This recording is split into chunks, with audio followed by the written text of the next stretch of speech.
So I get a lot of questions on these fireboxes. I've got a few videos already put up, but they're kind of pieced together. So I'm going to try to walk you through how to build your firebox so as your wood burning fireplace will draw smoke properly. And these are some of the modifications that I've come up with over the years. So you get usually I go 2 block high, then a fire brick. That's 18 inches. That works out perfect for a brick hearth where your brick will hit the top of it. All right. And what I do on standard is 42 inches wide, 22 inches deep. All right.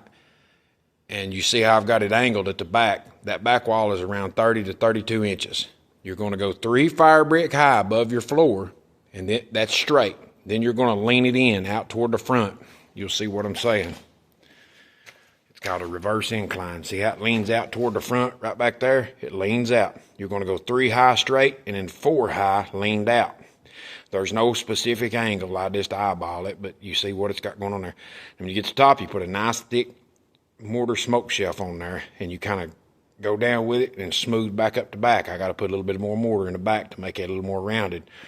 But all this mortar helps to keep from the heat getting down there and disintegrating all this other mortar, you know, and help keep it from crumbling out over the years and stuff. And you see I put mortar on the back side.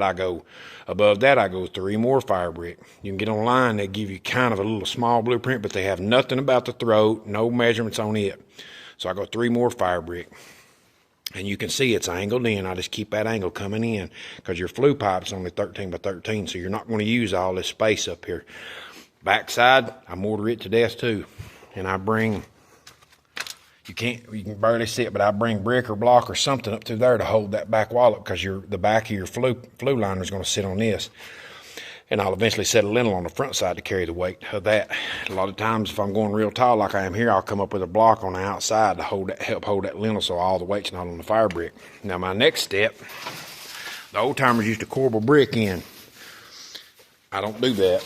My next step, I'm putting this wire mesh in here, and it'll go down inside those brick, and I'll mortar these brick together.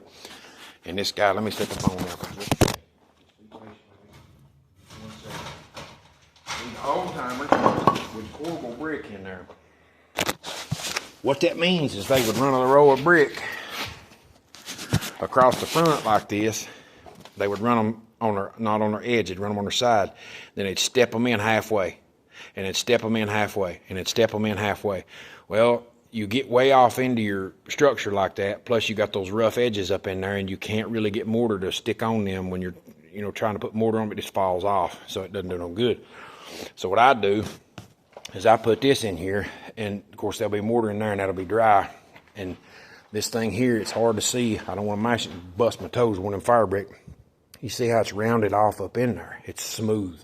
And I coat this with mortar, couple inches of mortar. And when I do an inside one, this is one piece that's folded together to make 2. You see how I've made my holes where they match, don't match perfect. Help hold that mortar. I'll put a coat on there, probably about that thick. And then I'll come back, put another layer of mesh on it, put another coat. And when I do the inside ones, the indoor ones, I'll take these fire brick after that dries and just lay them right up through there. And just kind of arch them so it's self-supporting. And then this top part, I got to be careful. I don't want to knock them fire brick off. I lay it down like that right there.